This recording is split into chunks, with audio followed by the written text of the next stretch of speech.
एक राजा ने भगवान श्री कृष्ण का एक मंदिर बनवाया और पूजा के लिए एक पुजारी को लगा दिया। पुजारी बड़े भाव से बिहारी जी की सेवा करने लगे। भगवान की पूजा अर्चना और सेवा टहल करते पुजारी की उम्र बीत गई। राजा रोज एक फूलों की माला सेवक के हाथों से भेजा करता था। पुजारी वह माला बिहारी जी को पहना देते थे। जब राजा दर्शन करने आता तो पुजारी वह माला बिहारी जी के गले से उतार कर राजा को पहना देते थे। यह रोज का नियम था। एक दिन राजा किसी वजह से मंदिर ना जा सका। उसने एक सेवक से कहा, माला लेकर मंदिर जाओ। पुजारी से कहना, आज मैं नहीं आ पाऊंगा। सेवक ने जाकर माला पुजारी को दे दी और बता दिया कि आज महाराज का इंतजार ना करें। सेवक वापस आ गया। पुजारी ने माला बिहारी जी को पहना दी। फिर उन्हें विचार आया कि आज तक मैं अपने बिहारी जी की चढ़ी माला राजा को ही पहनाता रहा। कभी ये सौभाग्य मुझे नहीं मिला। जीवन का कोई भरोसा नहीं, कब रूठ जाए। आज मेरे प्रभु ने मुझ पर बड़ी कृपा की है।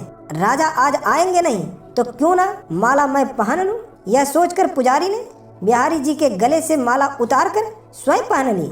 इतने में सेवक आया और उसने बताया कि राजा की सवारी बस मंदिर में पहुंचने ही वाली है। यह सुनकर पुजारी कांप गए।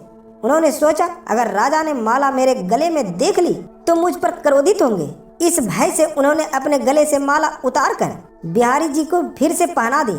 जैसे ही राजा दर्शन को आया तो पुजारी ने नियमानुसार फिर से यह माला उतारकर राजा के गले में पहना दी।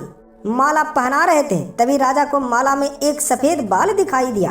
राजा सारा माजरा समझ गया कि पुजारी ने माला स्वयं पहन ली थी और निकाल कर वापस डाल दी होगी। पुजारी ऐसा छल करता है।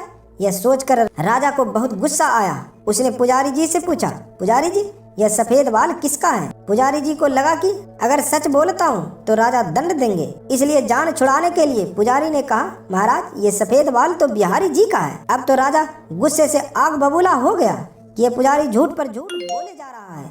भला बिहारी जी के बाल भी कहीं सफेद होते हैं। राजा ने कहा, पुजारी अगर यह सफेद बाल बिहारी जी का है तो सुबह श्रृंगार के समय मैं आऊँगा और देखूंगा कि बिहारी जी के बाल सफेद हैं या काले।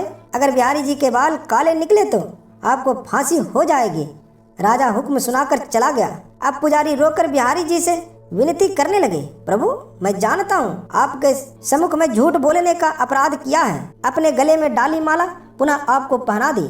आपकी सेवा करते करते वृद्ध हो गया। यह लालसा ही रही कि कभी आपको चढ़ी माला पहनने का सौभाग्य मिले। इसी लोभ से यह सब अपराध हुआ। मेरे ठाकुर जी, पहली बार यह लोभ हुआ और ऐसी विपत्ति आ पड़ी है।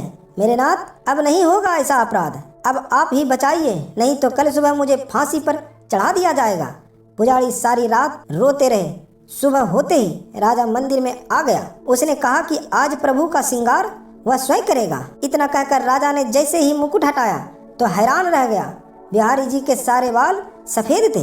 राजा को लगा पुजारी ने जान बचाने के लिए बिहारी जी के बाल रंग दिए होंगे। गुस्से से तमतमाते हुए उसने बाल की जांच करनी चाहिए, बाल असली है या नकली। ये समझने के लिए उसने जैसे ही बिहारी जी के बाल तोड़े, बिहारी जी के सिर से खून की धार बहने लगी।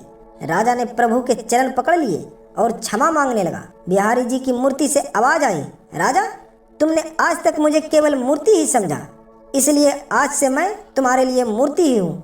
पुजारी जी मुझे साक्षात भगवान समझते हैं। उनकी श्रद्धा की लाज रखने के लिए आज मुझे अपने काले बाल सफेद करने पड़े, वो रक्त की धार भी बहानी पड़ी तुझे समझाने के लिए। कहते हैं समझो तो देव नहीं तो पत्थर, श्रद्धा हो तो उन्हीं पत्थरों में भगवान सो प्राण होकर भक्त से मिलने आ जाएंगे। श्री वृंदावन बाके बिहारी की जय जय।